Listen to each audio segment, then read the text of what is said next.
ఘాటుగా స్పందించినట్లయితే రాష్ట్రానికి, రాష్ట్ర ఒక్క నిమిషం ప్రజానికానికి అండి. సింగులర్ వెంకటేష్ గారు నిన్న పవన్ కళ్యాణ్ గారు ఆయన అఫీషియల్ కూడా ఒక ట్వీట్ చేశారు. శ్రీశైలం అటవీ ప్రాంతంలో విధి నిర్వహణలో ఉన్న అటవీ శాఖ ఉద్యోగులతోటి ఘర్షణలకు దిగి దాడికి పాల్పడ్డ ఘటన గురించి శాఖ ఉన్నతాధికారులు వివరించారు.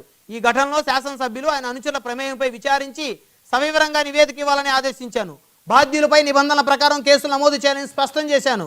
చట్టాలను అతిక్రమించి క్రిమినల్ చర్యకు పాల్పడి ఏ స్థాయిలో ఉన్నవారినైనా ఉపేక్షించకూడదని, ఇందుకు ప్రధానమంత్రి అయినా ముఖ్యమంత్రి అయినా ఒకటే అని, అరెస్ట్ అయిన 31వ రోజు పదవి కోల్పోయే చట్టం తీసుకురాబోతోంది గౌరవ ప్రధానమంత్రి శ్రీ నరేంద్ర మోదీ గారి నాయకత్వంలోని కేంద్ర ప్రభుత్వం.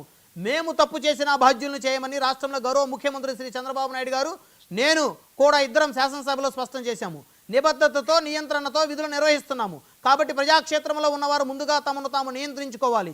ఉద్యోగుల విధి నిర్వహణకు ఆటంకం కలిగించేవారు ఏ స్థాయిలో ఉన్నా గౌరవ ముఖ్యమంత్రి శ్రీ చంద్రబాబు నాయుడు గారి నేతృత్వంలోని కూటమి ప్రభుత్వం ఉపేక్షించదు. ఏమంటారు? ఖచ్చితంగా అండి. ఇప్పుడు పవన్ కళ్యాణ్ గారు చెప్పినటువంటి వ్యవహారాలన్నీ కూడా చాలా వినసొంపుగా ఉన్నాయి. కానీ ఇవి ఆచరణలోకి వచ్చేది ఎప్పుడు? ఇవి ఆచరణలోకి ఇంప్లిమెంట్ చేయాలి కదా. ఇవి ఆచరణలోకి ఇంప్లిమెంట్ చేసినప్పుడే ప్రజలకు స్పష్టమైనటువంటి ఒక మెసేజ్ రీచ్ అవుతుంది.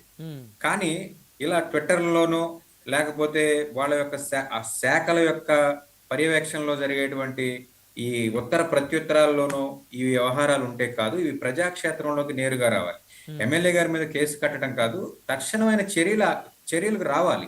అదే ఒక సామాన్యుడు లేదా ఒక ప్రతిపక్ష పార్టీకి సంబంధించినటువంటి ఒక వ్యక్తి ఇటువంటి కార్యక్రమం చేసినట్లయితే ఏ రకంగా మీరు శిక్షిస్తారో